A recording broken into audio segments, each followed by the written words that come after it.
여러분 지금 십계명을 보더라도 하나님께서 애굽에서 나와가지고 그 시내 광야에 이르러서 시내 광야에서 하나님께서 모세를 통해서 이스라엘 백성들에게 십계명을 주셨지 않습니까? 근데 그 십계명을 주신 첫 번째 계명이 뭐예요? 다른 신을 내게 두지 마라. 나만 섬겨라. 나 하나님 외에는, 나 외에는 다른 신을 두지도 말고 섬기지도 말라. 첫 번째 계명입니다. 두 번째 계명이 무엇입니까? 우상을 새기지도 말고 섬기지도 말아라. 우리 아멘 합시다. 세 번째 계명이 무엇입니까? 하나님의 이름을 망령되이 일컫지 말라. 여러분, 네 번째 계명이 무엇입니까? 안식일을 기억해서 거룩하게 지켜라. 이게 네 번째 계명이에요. 다섯 번째 계명이 뭐예요? 내 부모를 공경하라입니다. 근데 내 부모를 공경하라라고 하는, 물론 이제 뒤에 살인하지 말라, 거짓말하지 말라, 간음하지 말라, 도적질하지 말라, 탐내지 말라, 이런 이제 열 가지 계명이 쭉 펼쳐집니다만, 다른 계명과 달리 이 십계명 안에 다섯 번째 부모님을 공경하라 라고 하는 계명에는요, 보상이 약속되어 있어요. 그 약속된 보상이 뭐냐면 두 가지입니다. 첫째는 잘 되는 겁니다. 두 번째, 약속 보상이 주어져 있는데 그것은 장수하는 것입니다. 형통하길 원하십니까? 그리고 강건하게, 건강하게, 아주 복되게 장수하길 원하십니까?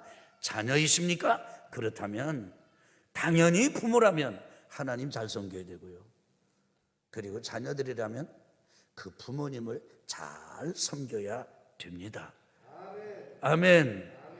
그래서 오늘 에베소서 6장 1절로부터 3절의 말씀을 보니까 하나님께서 사도 바울을 감동시켜가지고 에베소 교인들에게 가르침을 쭉 펼쳐주시는데, 에베소 전반부에 교리를 가르쳐주고 도리를 가르쳐줍니다.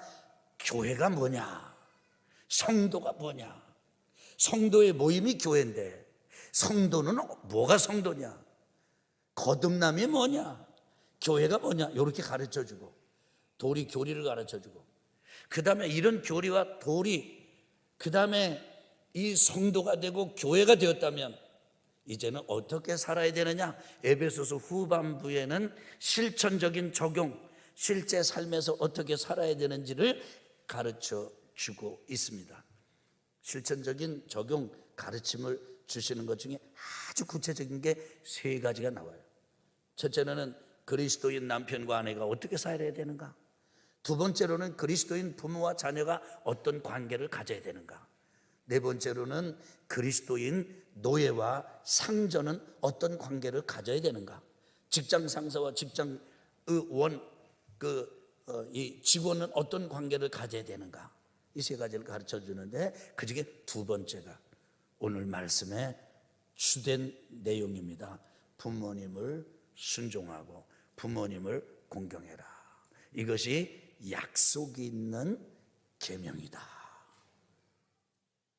그러면서 너희들이 땅에서 정말 잘 되기를 원하느냐? 장수하기를 원하느냐? 부모님을 잘 섬겨라. 그래서 오늘 여러분과 제가 하나님의 음성으로 꼭 받아야 될 게 있어요. 그 첫째가 뭐냐면 부모님을 잘 섬겨야 인생살이가 잘 된다라고 하는 것을 마음에 새겨야 됩니다. 한번 해봅시다. 부모님을 잘 섬겨야 인생이 잘 됩니다. 우리 간혹 그런 사람 봐요. 그냥 험악한 인생을 사는데 부모 말씀을 어기는 것은 뭐 그냥 밥 먹듯이 하고 식은 죽 먹듯이 하고, 세상에서 부모 무시하는 사람이 다른 사람 존경하는 걸 본 적이 없습니다. 그냥 세상에서 막 사는데 뭔가 지금 잘 되는 것 같아요. 물질이 있는 것 같아요. 그래서 사람들이 속아요. 와, 저 사람 저렇게 잘 사는 거 보니까 복을 많이 받았네. 여러분, 속지 마세요. 그건 복을 받은 게 아니에요. 언제든지 인생은 뒤로 돌아가 할 수 있고요. 언제든지 인생은 없던 게 가진 충만한 손으로 되는 것처럼 가득 가진 손도 순식간에 빌 수 있는 게 인생이에요. 다시 한번 마음에 새깁시다. 부모님을 잘 섬겨야 인생이 잘 되는 것이다. 아멘. 그래서 내가 정말 잘 되기를 원한다면 그렇게 하는 거죠. 거기에 여러분과 제가 주의해야 될 게 있습니다. 한번 해보실까요? 주 안에서 너희 부모에게 순종해라.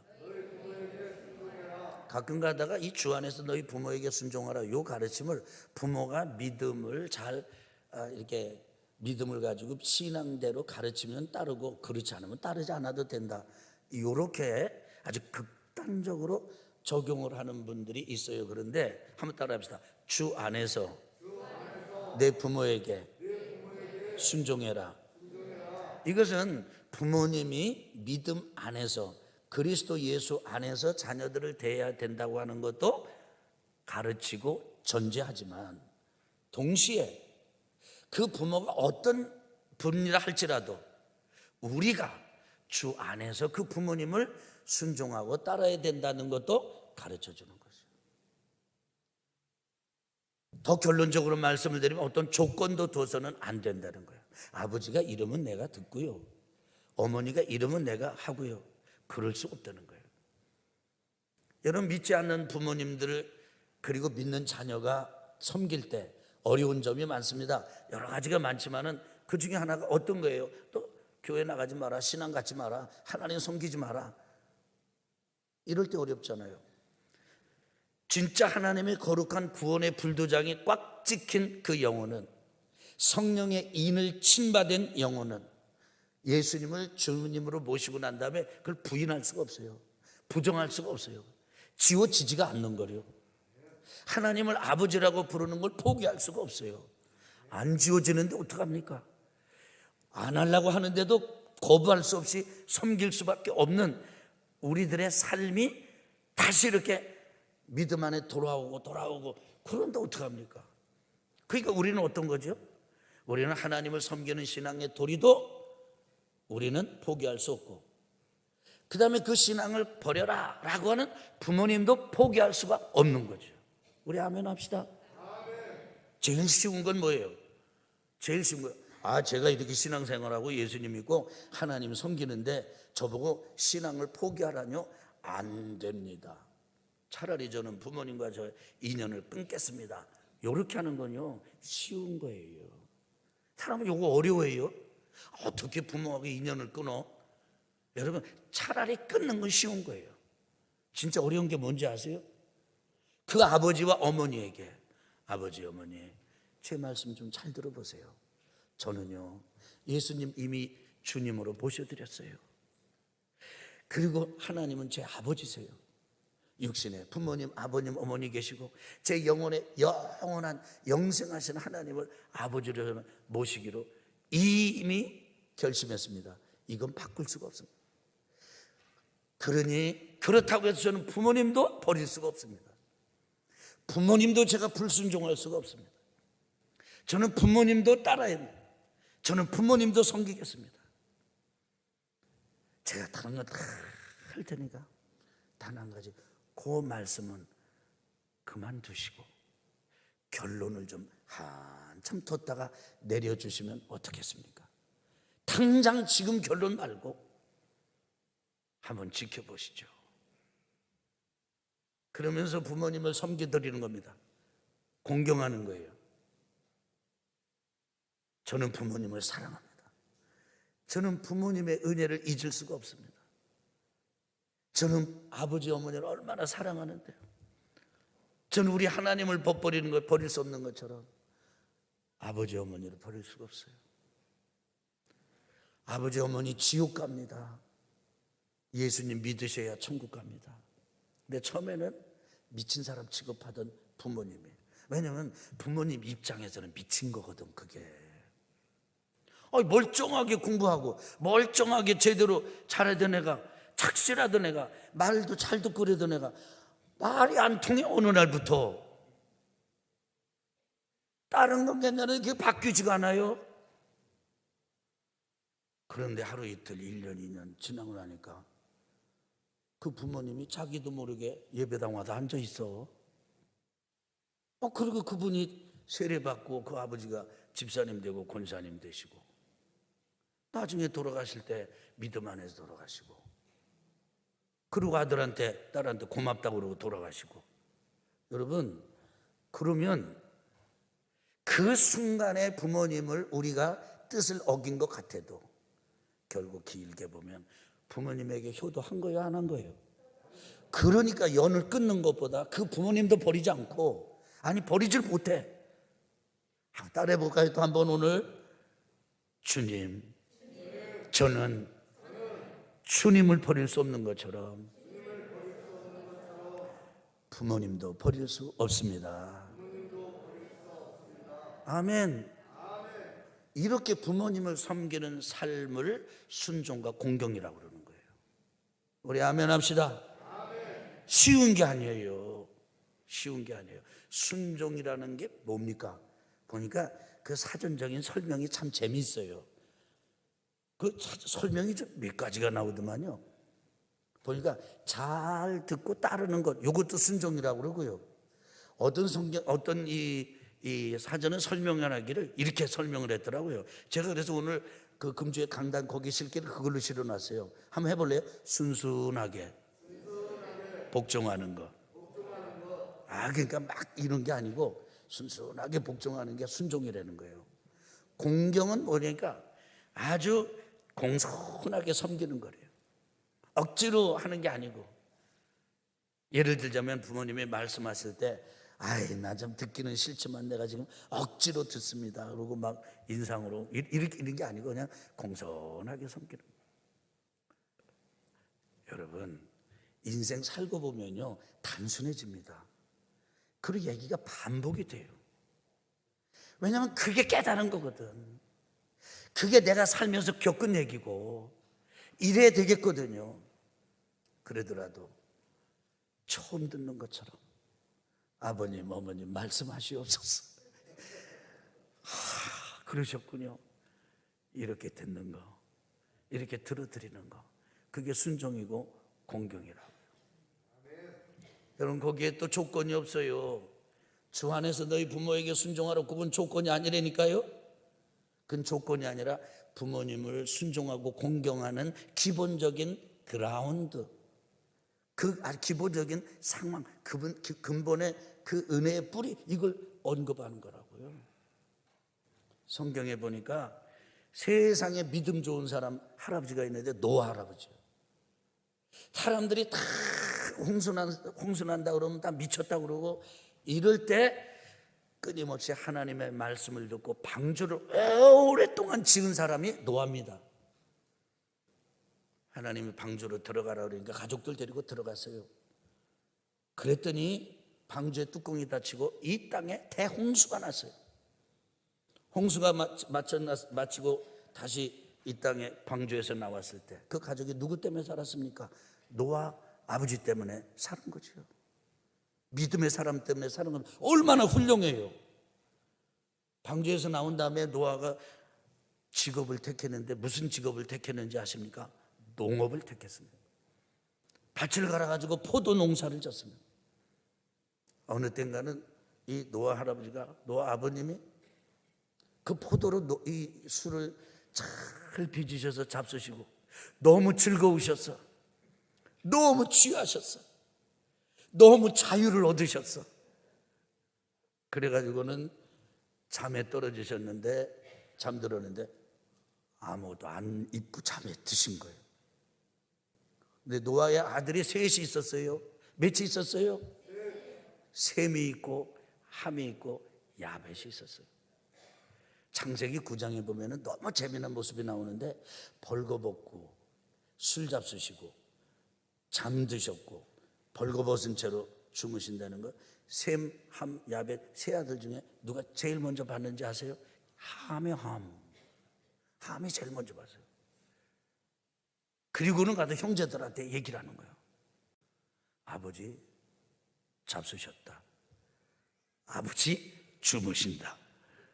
아버지 벗으셨다. 하나도 거짓말이 없어. 그런데 셈과 야벳 다른 아들들은요 벗은 아버지의 몸을 보려고 하질 않아. 겉옷을 취해가지고는 뒷걸음질 쳐가지고 아버지를 덮어드렸어. 근데 참 희한하죠. 그 사건이 이 세 아들의 운명을 갈라버렸어.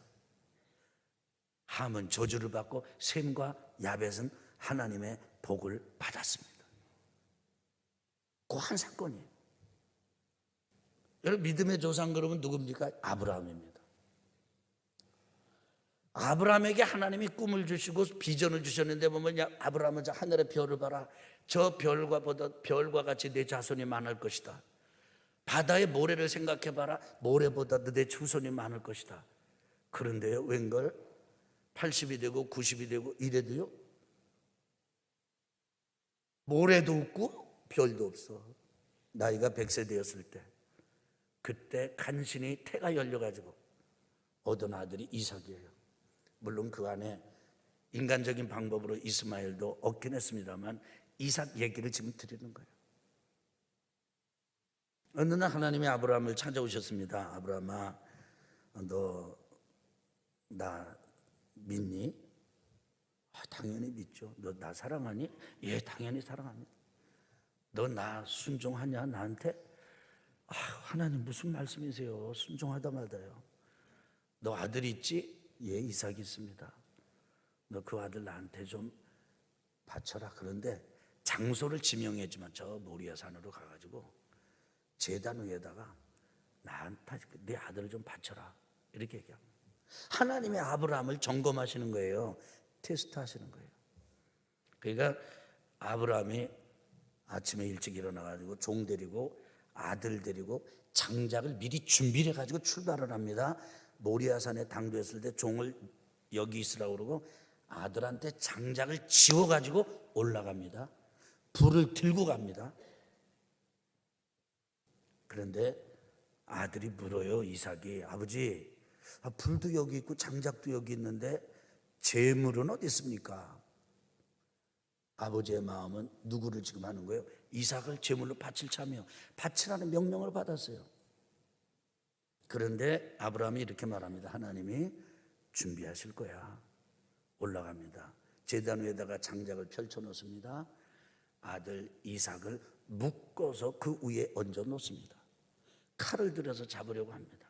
저는 그 장면을 생각하면서 하나님께서 아브라함의 믿음을 테스트하셨는데 정작 테스트를 받은 것은 이삭이다. 여러분, 이삭은요 장작을 지고 갈 만큼 힘이 있는 아이예요.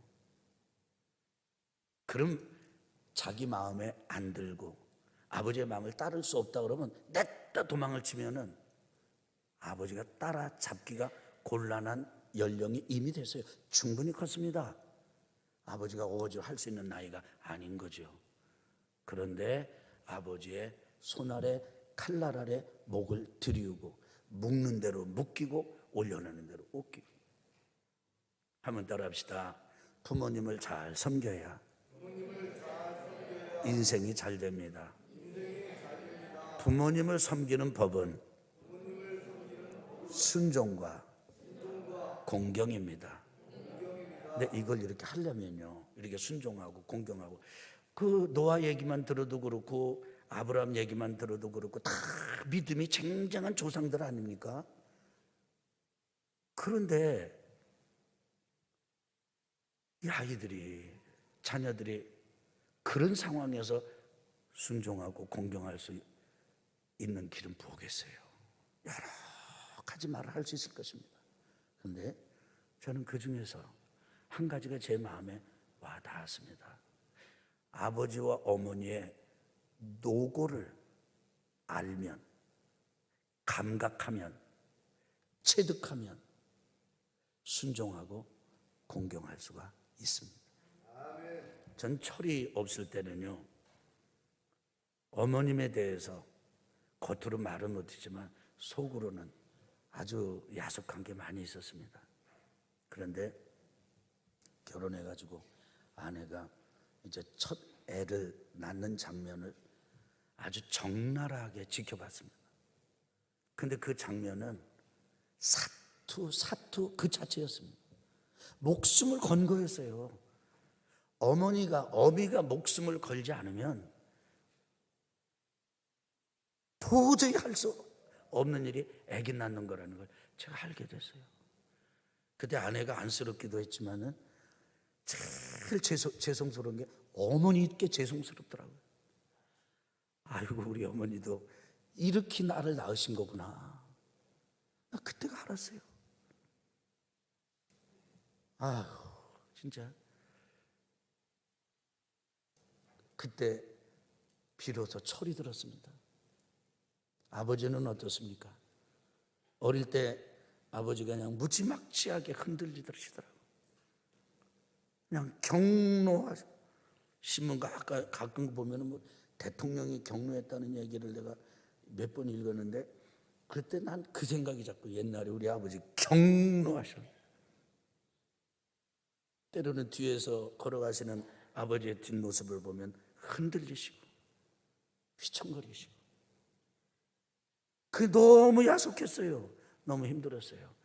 그런데 자라서 가정을 이루고 아이들을 기르고 가정을 책임지는 삶을 살다 보니까 그 아버지가 이해가 되는 거예요. 아, 우리 아버지가 우리 육남매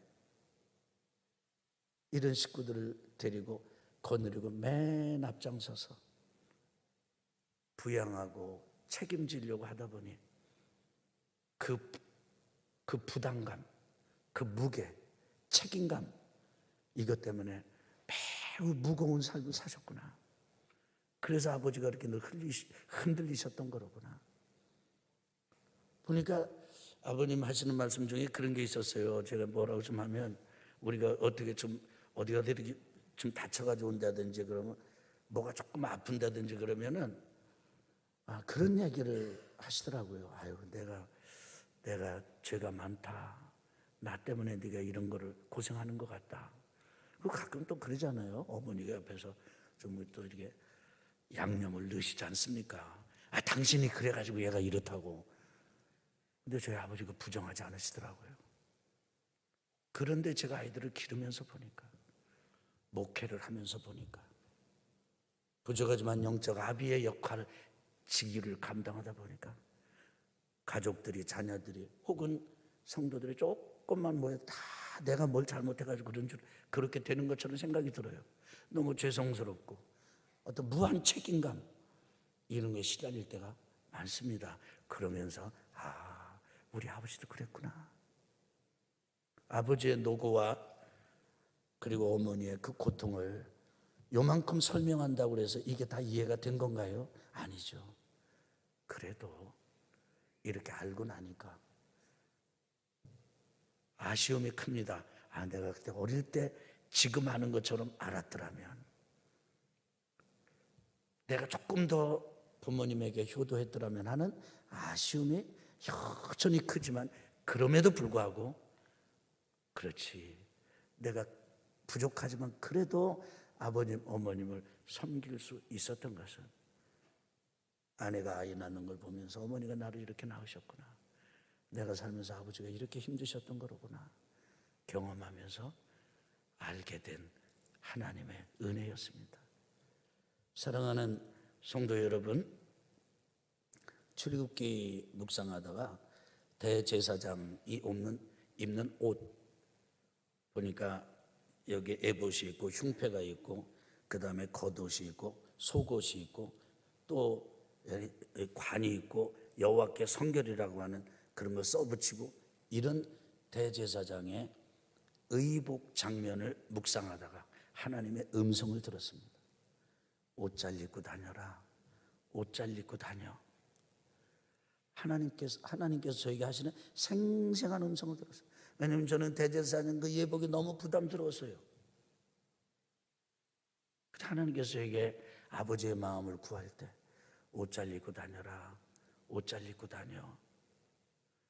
근데 그 말씀을 한자리 묵상을 하는데요, 어디서 많이 듣던 소리예요. 보니까 어릴 때, 추운 날 길거리 나갈 때, 늦은 밤에 어떤 일 때문에 나갈 때, 늘 아버지 어머니가 하신 말씀이에요. 옷 잘 입어라. 옷 잘 입고 다녀라. 보니까 하나님께서는 때로는 흔들리고 때로는 부족하셨음에도 불구하고 실제로 그때는 하나님, 아버지 어머니가 하나님을 모를 때였음에도 불구하고 아버지와 어머니의 그 마음 중심에, 자녀를 향한 마음 중심에 하나님 아버지의 마음을 담아주셨던 거라고요. 담아주셨던 거더라고요.